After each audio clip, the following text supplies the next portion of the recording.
পৃথিবীর এমন এক দেশ আছে যেখানে প্রায় এক শতাব্দী ধরে একটি শিশুও জন্ম নেয়নি। না, এটা কোনো যুদ্ধের কারণ, না কোনো রোগের কারণে, বরং এর আসল কারণ এতটাই অদ্ভুত যে শুনে আপনার চোখ কপালে উঠবে। আজ আপনাকে নিয়ে যাব বিশ্বের সবচেয়ে রহস্যময় এই দেশে, যেখানে সময় থেমে আছে শিশুর কান্না ছাড়া। রহস্যর দরজা খোলা। এই দেশটির নাম ভ্যাটিকান সিটি।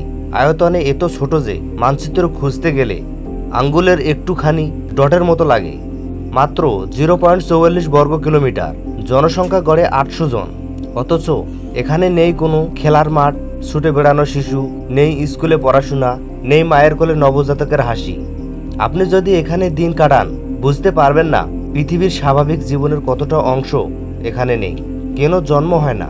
ভ্যাটিকান সিটি মূলত রোমান ক্যাথলিক চার্চের কেন্দ্র। এখানকার বাসিন্দাদের প্রায় সবাই কার্ডিনাল, পুরোহিত, সন্ন্যাসী ধর্মীয় ব্রত পালন করেন। তাদের জীবনের নিয়ম স্পষ্ট, বিয়ে নয়, পরিবার নয়, তাই সন্তানও নয়।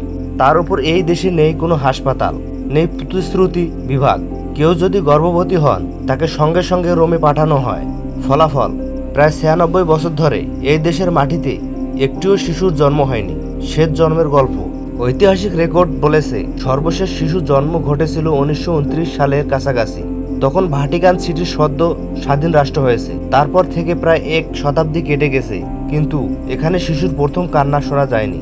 বিশ্বের অন্য সব দেশের জন্মহার যতই কমই হোক, ভ্যাটিকানের জন্মহার একদম শূন্য। একটি ব্যতিক্রমী ও অবিশ্বাস্য রেকর্ড। আজ ভ্যাটিকান সিটি দাঁড়িয়ে আছে তার গৌরবময় ধর্মীয় ঐতিহ্য নিয়ে। প্রতিদিন হাজার হাজার তীর্থযাত্রী আসেন, প্রার্থনা করেন, ছবি তোলেন, কিন্তু এখানকার স্থানীয় বাসিন্দারা শুধু প্রাপ্তবয়স্ক ধর্মীয় কর্মী। এটি পৃথিবীর একমাত্র দেশ যেখানে প্রজন্মের কোনো ধারাবাহিকতা নেই, কারণ এখানে শিশু জন্মের সম্ভাবনাই নেই। এজন্য একটি নীরব শহর যেখানে সময় থেমে আছে 96 বছর ধরে।